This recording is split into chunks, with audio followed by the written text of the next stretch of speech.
Hail, hail, the Celtics are here, and what the hell do we care now? We had a big weekly catch-up stream out on the channel yesterday where we went over the aftermath as the dust settled on the Celtic AGM, as well as doing our normal kind of stuff that we do on a Friday and look ahead to the weekend match. So if you're after a little bit of that stuff, then the stream yesterday is the place to go, whether that be the predicted 11 for Celtic versus St Mirren later tonight at point of recording, point of the stream, or just the aftermath of the Ross Desmond. I don't know why I was going to say Dermot's his last name. Statement and everything that kind of unfurled from there. What we have today, but is the actual video that was attempted to be shown at the Celtic AGM to kind of kick off proceedings that the shareholders in attendance were just not in the mood for. They were not for having. We have had this on the channel. I think this might be the third year that we've covered this in some way, shape, or form. I've used the clips before for videos, and I think we have done a straight reaction stream to it before when it came out. I watched it once already, but I was kind of juggling mini Quinnies and getting the day sorted and all the rest of it. So attention was divided, but I did catch the meat and bones of it. And I was thinking while I was watching, it's like, I should really be doing this on the stream with the guys, with the boys and girls that support the channel. This would be good stuff for us to talk about. And then, I was like, I'll probably watch it so I can, again, because I kind of missed some stuff. And then when I got to that point, I was like, yeah, let's just throw on and let's have a look and let's have a listen to what was said, because in this video in years gone by, this is really where we get that proper behind the curtain element on, like what are they actually saying, putting their names and their voices to some of the key questions that are coming out at Celtic. And in years gone by, like a lot of the stuff that they try and use, and we'll get into it, but it's kind of like, we've cashed these chips in enough times, the situation, if you're looking at it from where we're at right now, needs to be addressed. Like, I think that's quite simple. But this also goes into the facilities, the management of, just the company and the club overall and everything else. So it doesn't just talk about football, where we get a little bit more of a behind the glimpse. And I'm actually getting a bit of deja vu to 1 year when we done this. It must have been 2 years ago or maybe last year, but they kind of like announced and they broke ground on the new facility. What the hell do you call it again? Barrowlands? No, not Barrowlands. I'm losing my mind here. And at that point, I kind of, from then onwards, and I kind of said it openly on the channel, I'm not really going to talk about the lack of youth development here on the channel, because what's done is done. And the number one thing to do at this stage is invest in facilities, invest in infrastructure. And they have done that, So like, I kind of remember picking up on some of those elements of the club's development in these videos before, and they normally do quite well. If you keep some of the things like that in the front of your mind, like the B team stuff and whatever, we kind of know that's been a bit of a mess, hasn't it? But these facilities, they kind of, again, similar to some other situations, they kind of mark a line in the sand now, and it's like, right, from now on, like, there's really no excuses for developing the young players to the closest to the fullest of their potential. But anyway, fist bumps to you all that are Battlefield. Yeah, it's Battlefield. Yeah, I don't know why, but it felt wrong when I said it out loud. Yeah, but yeah, it's Battlefield. I don't know why. Maybe just because of the barras and all the rest of it. Now, it's, earlier on today, I seen that this video, I actually seen it had been posted because Hamish had posted it on Twitter and it came on my feed. And when I looked at it earlier, it only had 1 like. It's now up to 4, and I've now kind of doxed myself, I suppose. I have given it a down like. Oops. But yeah, I find that quite funny. And also, I can't remember. Oh, unlisted. Interesting. Is the video not actually interesting? So this is interesting. Oh, unlisted gold, we call this on YouTube, because unlisting a video, you can still see it if you've got the link, or if it's in your watch history. So that's a kind of fun thing. I don't really do it on my own streams too often on my main channel, but other massive channels I follow, you get a wee bit of unlisted gold once in a while. It's normally good fun. Maybe they've had to pull a stream for some reason or whatever. So anyway, I digress. And still, they set the standard. Champions again, and by a distance again, but it's just another day in paradise. You can imagine why this wasn't well received. The shareholder meeting with that opening, 13 seconds.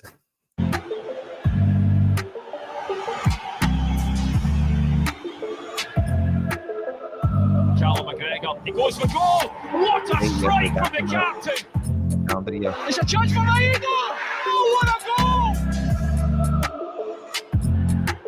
Oh! better actually watch. Actual footage might be a bit a better watch. Actually, some of that might be a wee bit flaggy for copyrights. I'm not normally too bothered about copyright stuff on YouTube because I just know the rules for it and how it works. But yeah, actual match footage might be a problem. So I'm just going to skip ahead of all that. Okay. So sorry, you can find that yourself. I'll tell you what I'll do for you guys.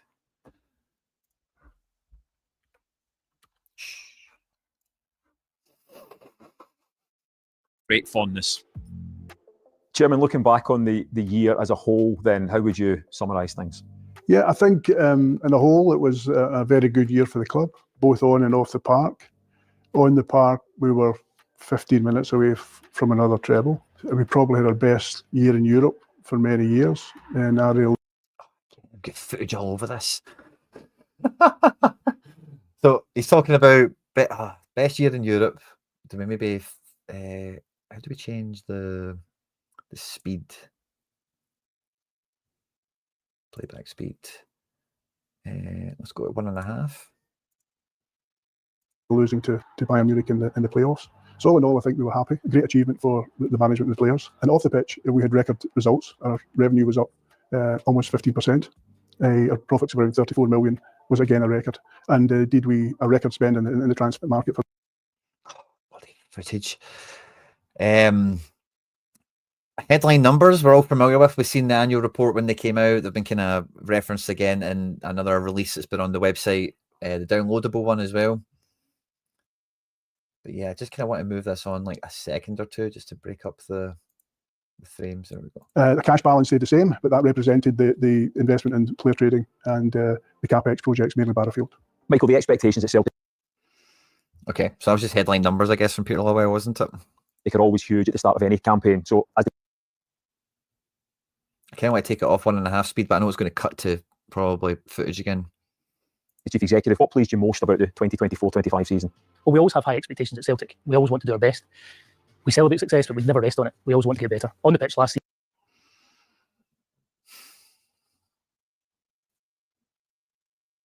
Okay, we never rest on it. We always want to get better. season was a real success. Brendan and the players delivered another League and Cup double and came so close to another treble. We competed so well here in the Champions League and we created another set of amazing memories for the fans. Our women's team made history, qualifying for the Champions League for the first time, and for Elaine and the players, I'm sure that the experience of competing in Europe and domestically will help continue the development of the women's programme at Celtic. Off the field, we continue to invest across the club and we delivered another set of record results. And at the foundation, which is so important to us, we've gone from strength to strength. So it's been a great season and we thank our supporters for the vital role they've played in supporting the club and the foundation during the time. There was major investment both on and off the pitch, and even Yeah, this is the part I kind of, again, that's just all hot air, isn't it? I guess, because we know, again, it's just kind of flying the face. Like, there's no, I think there's a segment where they do have some frank questions, or they attempt a kind of frank question section. So we'll kind of reserve judgment on everything until we get there. It's kind of what I'm saying. Like, this is kind of like the opening salvo of the video, isn't it? even in the pitch itself. A record level of first team investment in both player registration and player wages, included Was that Alex Valle? breaking our transfer record on 2 separate occasions. Celtic now has the highest value squad in its history. Yeah, that's cool. But it's, again, like I said on the show yesterday, like, the squad isn't that bad. Like, the squad is bad, right? And I kind of chat with this with Kev Graham on Axom. It's like the worst it's been in years, and I kind of will accept that. But it's like focused how like mismanaged it is, you know, in terms of like the overall level of the squad. If everyone was fit, the depth in a lot of areas, it's pretty good. You know, it's not where it's been in recent years, but there's just gaping problems with protocol, with process, where, you know, we're snibbling. We can't do a deal over 3.5 million in the year 2025. We have 70 million in the bank. We can't do a deal over 3.5 million without having full say off and, you know, all the rest of it for guys like Jacob Bream, who for 5 million is like really a bit of a no-brainer of a transfer if you were going to buy him anyway. Balikwisha, who you buy after elimination. Tuneke, who you buy after elimination. Why not buy them before? You know, like, it's really kind of flying in the face of the elephant in the room, if I can kind of mix things there. The Celtic Park pitch itself was upgraded, with the club becoming the first in the UK to have a double-stitched hybrid surface, making it more durable, particularly in the harsh winter months. Chris, it's That's good. Nice. We upgraded facilities in and around the stadium. The pitch has been upgraded as well. That's great. been well documented that Celtic has a large sum of cash in the bank. Now, the reason for this has always been to mitigate against those seasons when Celtic don't play in the Champions League. Could you perhaps put a bit more detail on that for us? Yeah, but the year-end cash figure, Jerry, was a consequence of the year-end cash thing. That's how they must discuss it around the office.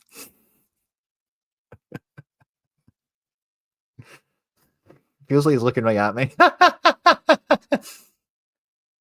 a very successful year in terms of Champions League performance and player trading. But it's important to note that's a point of time at 30th of June, which also happens to coincide with our cash high point in the year. But since then, we've invested in major infrastructure projects. We've been through a transfer window, and we've dropped to the Europa League this year, and all of that has an impact in cash. Hold on, was that Callum McGregor's own changing room? Now, it does say that that's one point in time the cash balance was there. We have bought like Balikwisha and Tuneki since then. We've sold Ida.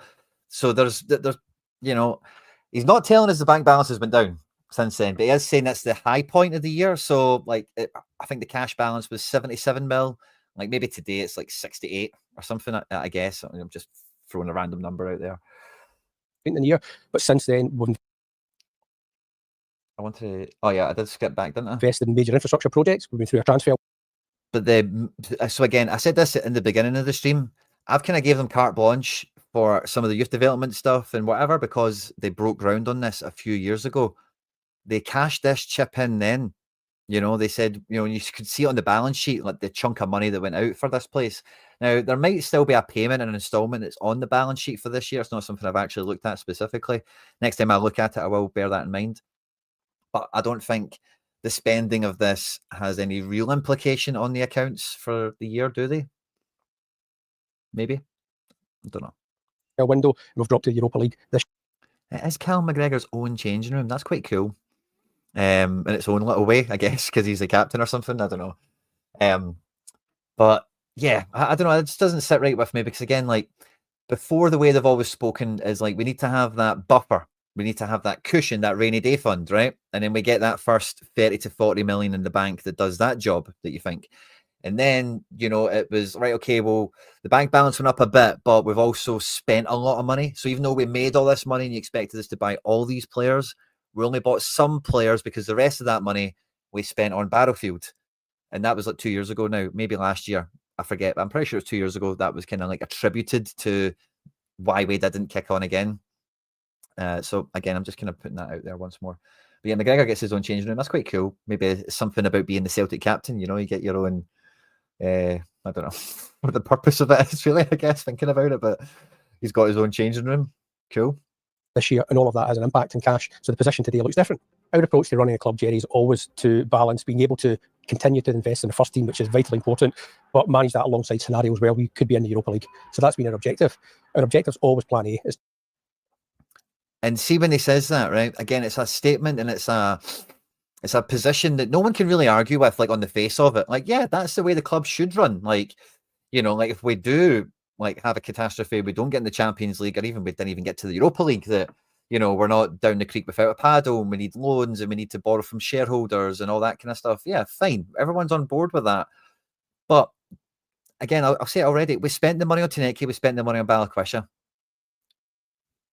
How could that money not have been spent pre-Kai? It kind of flies in the face of like the detail of the circumstance. It's just so overview, so like bird's eye over everything. And I think we all feel that it's disingenuous, don't we? To just kind of get around the conversation and to try and like, you know, preserve your face, you know, like show face kind of thing.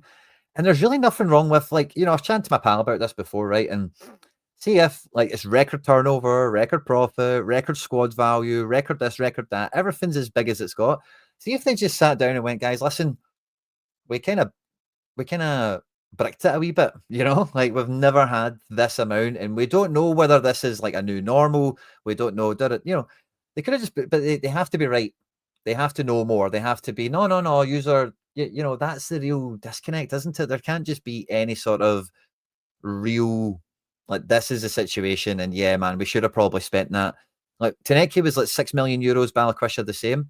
12 million euros, it could have been spent pre-Kairat, I guess is what we're after, really.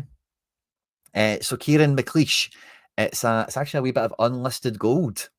I shared the link in the chat, don't tell anyone. But yeah, it's not there anymore. It's Champions League qualification, but we need to be very cognizant of the volatility in football and therefore having a plan B. And that plan B is crucial to any well-run football club. We've seen numerous examples. You know, Patrick McGilp said it on Axom, and I know it stuck with Paul John, it certainly stuck with me, but if we're in the Europa League, we should be thinking about winning the damn thing. Rangers have been to 2 finals since we last been to a final, which is another detail that Celtic fans have been using to hold against these statements of the club as well, which again I think is quite apt, because again their resources, as we know, pale in comparison to ours.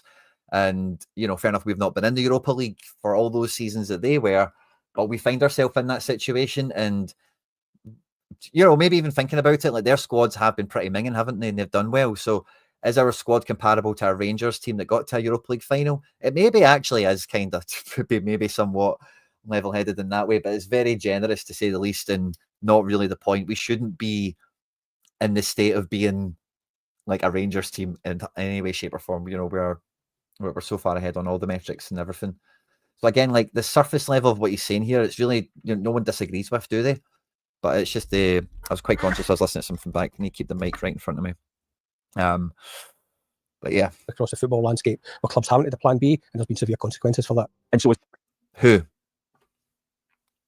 They're talking about Rangers like 10 years ago, right? Fine. But see, if you look across the European football landscape, that's not happening. So many of these clubs, down to the fear of this, we've got the ability as Celtic to build cash reserves, to sign deals with Adidas, to sell players to the Premier League. We've got that gift, right?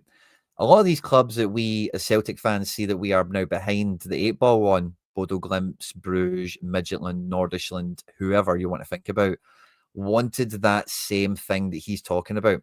But they don't have the ability to sell 60,000, 50,000 season tickets. They don't have the ability to do 30 million in merchandise every year and do all the stuff that Celtic do.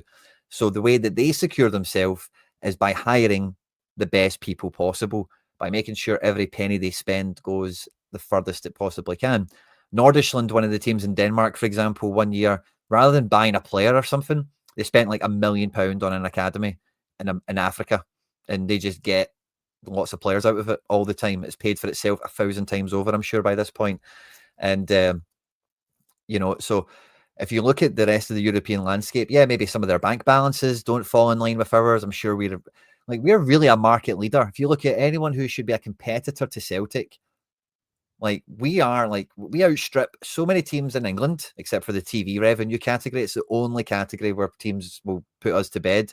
But revenue, yeah, shirt sales, season tickets, attendance, global reach, all the stuff that matters, you know, we have that inherently. And we as fans can see that if we had all the inherent stuff that we had, and we took the approach of these other clubs that don't have the cushion that we have, and you married them together, what you would end up with is currently what you maybe see with like a Benfica or even like a Prime Ajax over the last 10 years. And the reason I use them as an example more than a Bruges is because those clubs have a similar history and global reach and whatever to us. And although Bruges and Bodo have been the benchmark for us as fans in conversation, like when Celtic fulfill their potential, the level we're on is the same as the top Turkish clubs, the top Portuguese clubs, the top Dutch, you know, that we should be able to do the same business they do, live the same life they live in terms of success in Europe, transfers, and, you know, youth prospects you bring through, all that stuff, you know.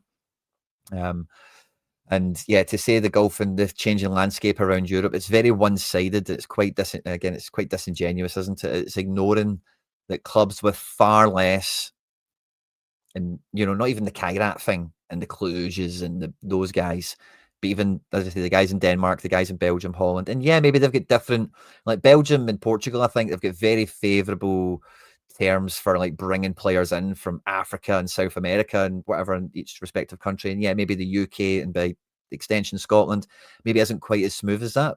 Fine, but this isn't news, you know, like the markets we should be able to easily migrate in and around from should be quite well determined at this point, you know. So again, like I think it's quite disingenuous, and that's where a lot of fans' anger comes from. It's not the principle of what he's saying, but it's just the reality of it doesn't match up with. And again, for a lot of fans, it's breaking point. This has been happening for ages, and I know almost every Celtic fan that is upset now, at one point in time, would have said to themselves, yeah, you know what, they're right. We can't compete with the money down south 10 or 15 years ago. But the conversation in the world and the landscape of everything around football has changed so much that, yeah, we still can't compete on the Premier League, but the rest of the world has clicked onto that. And the Premier League have Premier League tax, and there's kind of like another set of economics in football for Italian clubs and, you know, all these other teams that don't have Premier League money, because that's why they're trying to do Super Leagues. That's why the Champions League now looks like the way it is. Everyone in FIFA, Club World Championships, the World Cup this year is bigger than ever. Everyone wants that Premier League money. Everyone wants the 1 billion quid a minute and, you know, all the rest of it. That's what everyone's chasing, you know? And again, people know they don't have that, and everyone gets real with each other. You know, you scratch my back, I scratch yours. Clubs build partnerships and networks. And again, for Celtic at this point in time to not have, and it's good that we've got the Barrowfield thing. It's long overdue, but at least we've got it, right? And I say from now on, we have a set of standards to judge them by now, in line with other clubs that we could say are contemporaries. But the next kind of cascade, the next kind of wave of that, if Celtic are world class, are going to be elite, are going to be top of the food chain, do everything to protect the club, not just for decades, but for centuries, is to satellite out, you know, as to like Ireland. Like, why the hell do we not have like a pure amazing place in Ireland and just live, you know, just exploit the grip that Celtic has on that as like a fan base and community and all the rest of it? Where, and even this point, like my whole life, the team has been filled with Scandinavians. Why don't we have some sort of satellite operation in Scandinavia? Take your pick of what country. I don't think it really matters. You know, so anyway, I'm kind of digressing. As far as a plan B goes in Europe, is the landscape changing at all? Well, as you may be aware, Jerry, our qualification is set by a country coefficient, which has been falling in recent years. So it's been falling in recent years because of what? Because of what? You know, this is a compounding problem. The coefficient we have is Celtic's fault. The coefficient we have is a joke. It's an out-and-out joke. Like Belgium, right? Where they are in the coefficient. What Belgium teams have got to the final of the Europa League? Nobody. Who's got to the semi-finals of anything meaningful? Nobody. Who's got to the quarterfinals of anything meaningful? Let me think. Maybe USG last year, but nobody. And even if they did do it last year, it wouldn't have accounted for the whole coefficient thing. Regular attendance at this level it would have been so valuable to coefficients, never mind even the opportunity of the stuff we've missed out in previous years, never mind what we've missed out on this year. It's a compounding problem that so many people have just had the broken back with. That's what he's missing in all these conversations, and this is what infuriates people. It's like that very top bird's eye view, and in a particular frame, everything he's saying is fine, but it's ignoring everything else that's going on around it. It's like the meme of the wee guy drinking the coffee in the burning house. Totally, you know. So just to illustrate the point, as an example, champions of the SPFL in 2 years' time from now need to play 3 Champions League qualifiers. Yes. So our squad has to be even better than what it is now to navigate that and then to arrest that problem. What do I mean by that? Get back to the situation where we can carry the coefficient the way we should. Second place and needs to play 3 Conference League qualifiers. So we've now lost the Europa League slot. So that's got a real impact in Scottish football as a whole, but also Celtic. And just to illustrate what that might mean, based on a reasonable set of sporting assumptions, a drop-off between the Champions League and the Conference League could be 28 million euros. So we need to be able to manage any volatility across the European landscape. Now, clearly our objective is not to be there, and it's to be in the Champions League every year, but we would never be so presumptuous to assume that we would be in the Champions League every year consistently.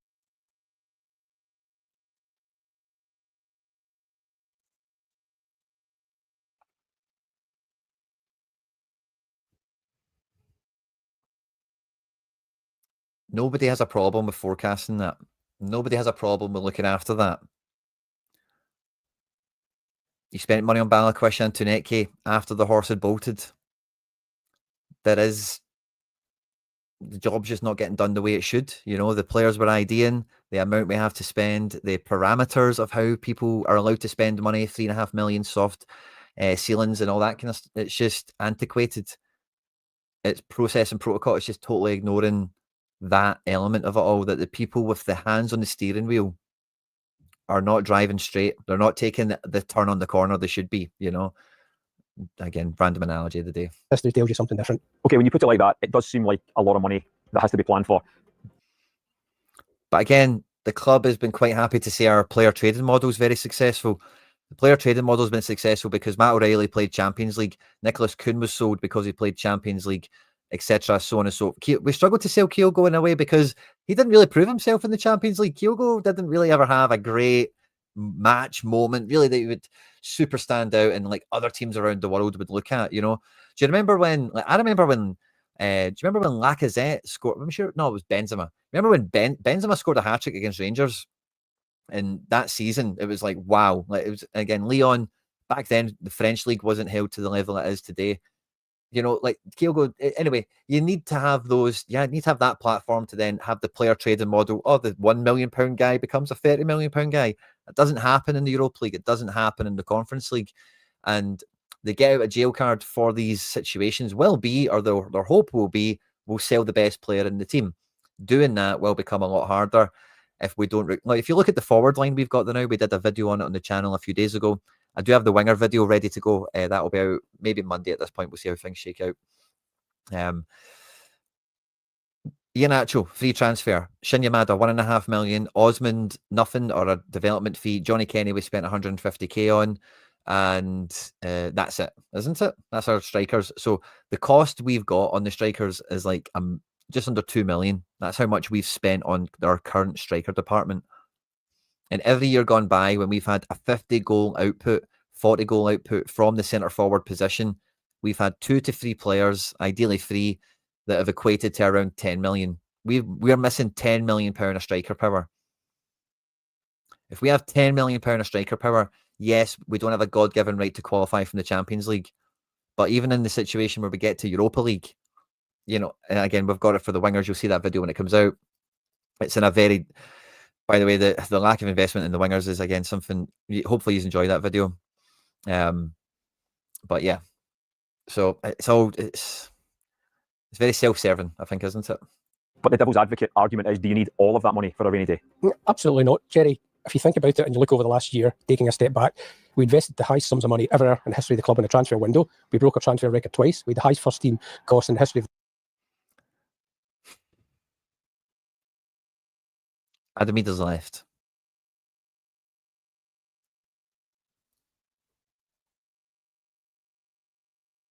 the club. We had the highest squad carrying value in history of the club. That's not lack of ambition. That's a willingness to back a football department and progress our team. And that's exactly what we did. Our objective...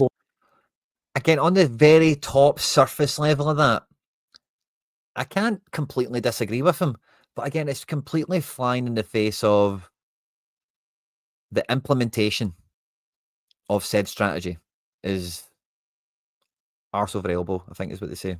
Over the last 20 years is to run the club to manage volatility without the need to go to shareholders for help and support. But we do want to invest. We demonstrated we have invested over the last year. The summer transfer window was absolutely nothing to do with the sums of money we had in the bank. We indeed wanted to spend more, but for... Yes, it was the protocols. It was the protocols. We're going to Jacob Brian with 1 million offers. They want 5. Our soft budget is 3. We need to email the whole... Everyone needs to get around a table and authorize stuff. No one's really arguing, you know, about... No one... I think we should be spending like a 15 million on a guy, like in a summer like this. But maybe I'm a wee bit super optimistic and, you know, I'm thinking in the kind of the best case scenario. By and large, you know, some of the money was spent is kind of fine, but it's how and when and who's deciding, you know? Because Rodgers was clearly putting the brakes on stuff and, oh, yada, yada. We can get into that later. Circumstances, which we've covered elsewhere, we were unable to deliver on that. Off the pitch, the club took on. Circumstances we've detailed elsewhere we were unable to deliver. So that was like the cross-border tax rules and stuff like that, wasn't it? Again, like it's just a case of, like, you know, when we wanted to sign Tuneki, because they knew that they were on for trouble. Hammerby rejected us about 3 times, and we basically just shoved the money in Hammerby's mouth and said, we are taking Sebastian Tuneki because if we don't sign a guy today, we are screwed. And when you've got a target, when you've got that much conviction to do a deal, you can get it done. The primary target, like the top of the list of targets for the football department, should be handled in that way as well. On the biggest programme of infrastructure spend. And to act like cross-border taxation and all that is going to be, we've already explained why we didn't spend money in the summer. Again, like somebody's at fault, somebody's messed up, whether it's the systems, the processes, an individual. There's just nothing. It's just like, it's fine, guys, chill. Since the redevelopment of Celtic Park in the 1990s, much of the work taking place is unseen and goes towards the maintenance of the stadium. So there's money being spent on the stadium. Cool. However, the training centre at Lennoxtown, which is the daily workplace of our men's first team and B team, underwent significant improvement, following on from phase 1 and the development of the first team dining area, gym and changing facilities. It looks really cool, doesn't it? And this is one thing I've been saying about the facilities. They better be state-of-the-art. Because, yeah, they better be state-of-the-art. 2 was also completed, which added a state-of-the-art medical suite and sports science hub to the long list It looks good, doesn't it? of improvements.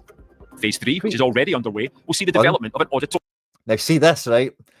Phase 3, which is already underway. Now, I don't know if this is a picture or an AI image. Oh, maybe that's not a wall. I was going to... how do you get into your chair? Like, how do you... But maybe those things on the right, maybe that's just like pillars. But see if that's... Somebody better tell somebody if this is a drawing. There's no way to get into the chairs.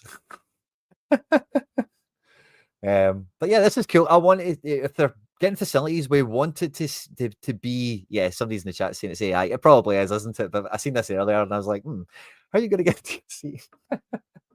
But yeah, we want state-of-the-art facilities. That's what we want. And I had somebody in the chat when we were talking about Barrowfield before saying that the Barrowfield is like David Lloyd, basically. And that gives me the fear. I hope we want it to be state-of-the-art. Auditorium, a vital space for group analysis, team. Oh, yeah. Oh, there we go. Yeah. I didn't realize this was a follow-on picture. There you go. Is that Jurgen Klopp, by the way? Can I zoom in on this? Oh, crap. How do you... Debriefs and match preparation. Away from men. Oh, that's what I'll do. Phase 3, which is already underway, will see the development of an auditorium, a vital space for group analysis, team.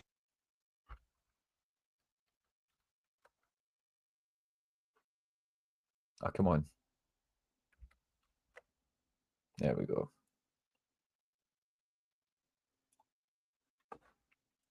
Yeah, let's see. Who was it that said we were after Jurgen Klopp? Was it Charlie Mulgrew? Present image. There we go. Oh, what do you guys think? It's quite Kloppy, isn't it? It's quite Kloppy.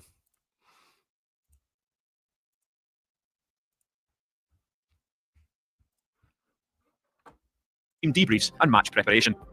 Away from men's football, the club invested millions of pounds into the site at Barrowfield, transforming it into a state-of-the-art training centre for the boys and girls academies, where the Celtic stars of the future can now hone their skills all year round in its all-weather facilities. It's also the permanent home of the Celtic FC women's team, after a season which saw them qualify for the Champions League group stage football for the first time in...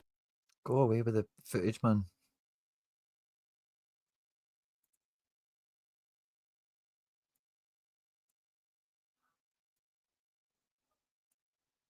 success into the future. It gives us everything in terms of the facilities are in great shape. Obviously, it's brand new. The best thing with the facilities is that the standards that we want to have, it puts everything so high, which means that in the sense of preparing the players the best possible way for the games to get the best performance, the best results, it also gives us the best conditions to make sure that we develop our players to become the very best they can be. We've also seen Paul Brownlee appointed as the new head of Girls Academy. How important is that area in terms of developing our future stars of the women's team? Yeah, I think it's very important because it looks all right, doesn't it? I've not really seen. Have we seen the gym? Or was it, you know, what time are we at? 9:17. Where was the gym? Back here. Right at Barrowfield, transforming it into so there's like a a performance state-of-the-art centre, training centre for like a gym. Looks okay, doesn't it? But the boys and girls academies. and then it's the pitch. Is that all that's there? because if you look at the squad today, we have a lot of Scottish young players, but we want to make sure that we keep the pathway green as much as possible. We want to make sure that we invest in the players that we have in the academy, and to have these facilities from the academy and then up to the first team. But having someone like Paul Brownlee to come in, he's been in the women's football in Scotland for so long time. He's been a big part of many players who are in the full national team today. So he has a great eye for talent, but he's also a great coach. So I'm really excited to have him on board. During 2024-25, Celtic FC Foundation developed its efforts to address the ongoing cost of living crisis through long-standing initiatives such as Paradise Pit Stop, and this focus was further enhanced through the recruitment of an energy advisor to extend and improve the fuel bank. The foundation continued to support vulnerable children through its community games initiatives in Glasgow, London and Ireland, and their 2 holiday homes also remained in high demand, providing vital respite for families and individuals in need. Further afield, the partnership with 2 charities in New York continued, Coalition for the Homeless and Children's Aid, to aid food provision and access to other vital services for some of the city's most vulnerable children, families and individuals. And the focus on inclusion has prospered through ability counts, Lions lunch breaks, and our Lions View sensory room. Cashback Gateway to Opportunities continue to transform lives, supporting hundreds of vulnerable young adults aged 16 to 24, many of whom are engaged with the criminal justice system, and helping them into positive destinations. And the Paradise Recovery Cafe There's another section of like some questions. Reached its third successful year, offering a safe and welcoming space for individuals committed to recovery and providing ongoing support to help them build sustainable, positive lives. Following the refurbishment of the Foundation's hub in spring 2024, it has seen thousands of participants benefit from the new facility, which includes a safe space for one-to-one therapy and other dedicated support services.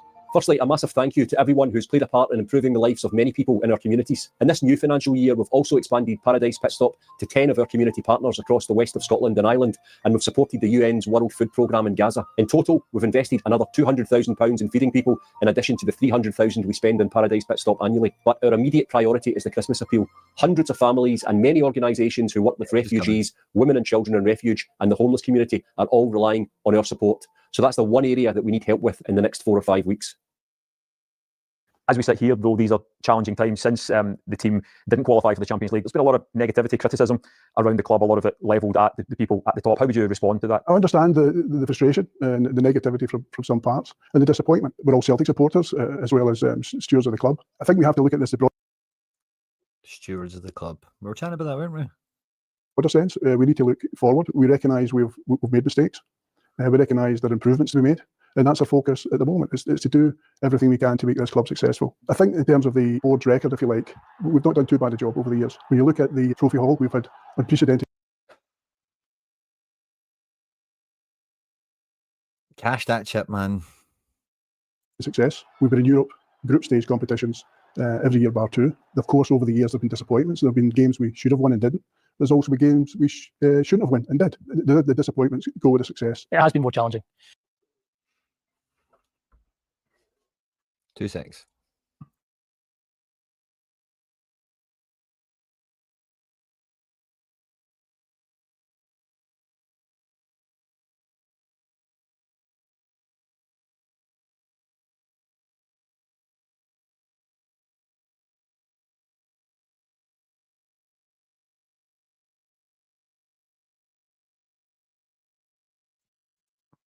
Sorry about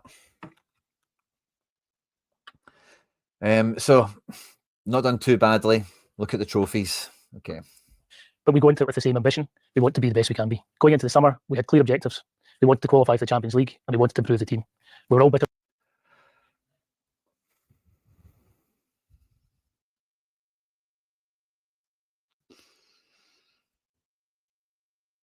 disappointed not to qualify. And although we achieved some of our objectives in the window, we didn't achieve all of them. We made some mistakes along the way. We're not happy with where we are. It's not where we want to be. But we understand the frustrations and anger because we share them and we accept the responsibility for that. So it's been a challenging time, but the focus now is on pulling together everyone here at the club, together with our supporters, to improve the club, and we're dedicated to doing that. The football always continues. He didn't actually even say anything there, did he? I was kind of like, okay, there's nothing really to, okay, okay, and then it's just ended. That's it. End of. Like,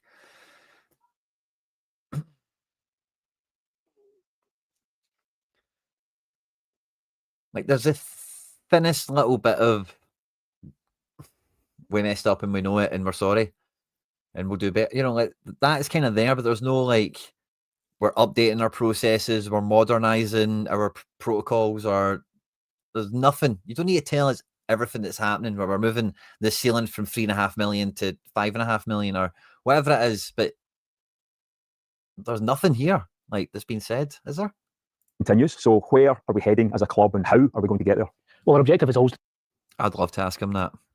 improve, to be the best we can be on and off the pitch. On the pitch, we're going through a period of change. I'd like to thank Brendan, John, Glenn and Jack for all their work, and we're delighted that Martin, Sean and Mark have stepped in to join the staff here while we work through our processes.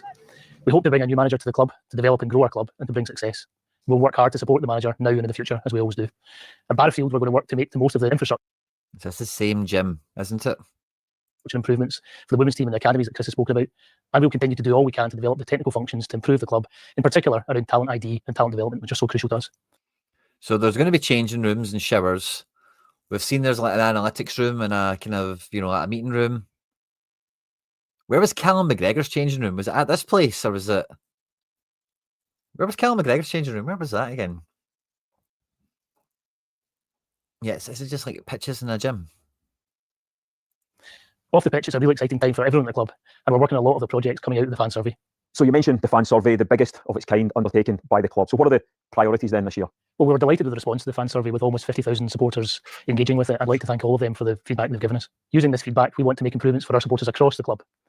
Primarily this year in communication and support and engagement processes, digital engagement, including a new app, Celtic TV, and we're also going to look at membership. And on top of that, we'll look at improvements in the stadium and catering that we can implement in this year. So there's a lot to look forward to. And I want to thank our colleagues across the club who are working so hard every day to take our club forward.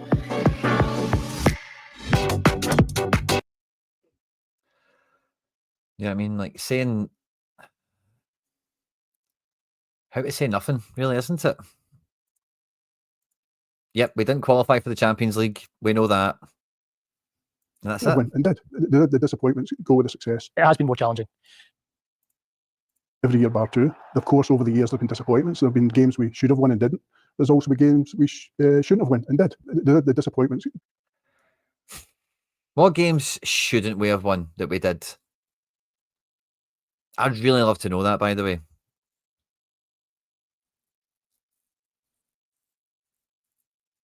Like, what games did we win that we shouldn't have won? Go with the success. You're not a football manager. You're a board pair. You're a chairman or whatever. It has been more challenging, but we go into it with the same ambition. We want to be the best we can be. Going into the summer, we had clear objectives. We wanted to qualify for the Champions League, and we wanted to improve the team. We were all bitterly disappointed not to qualify, and although we achieved some of our objectives in the window, we didn't achieve all of them.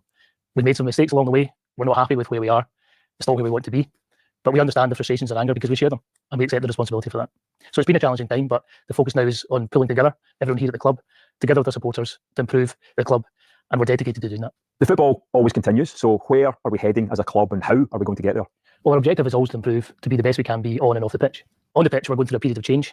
I'd like to thank Brendan, John, Glenn and Jack for all their work, and we're delighted that Martin, Sean and Mark have stepped in to join the staff here while we work through our processes. We hope to bring a new manager to the club to develop and grow our club and to bring success.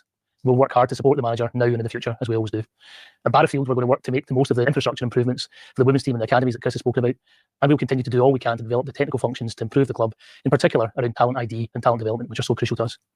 Off the pitch, it's a really exciting time for everyone in the club, and we're working on a lot of the projects coming out of the fan survey. So you mentioned the fan survey, the biggest of its kind undertaken by the club. So what are the priorities then this year? Well, it's our new manager, isn't it? Jurgen Klopp. I just wanted to run that through one more time. I know it wouldn't take long because it's on quick speed. But yeah, sadly, not really much getting said in there. Sadly, they're kind of cashing in. Again, it's just cashing in chips that have been cashed in, and there's a little bit of like, we acknowledge the failures, and we're going to pull together and we're going to do better. But like, who's the key people? Where was the failings? Where was there's.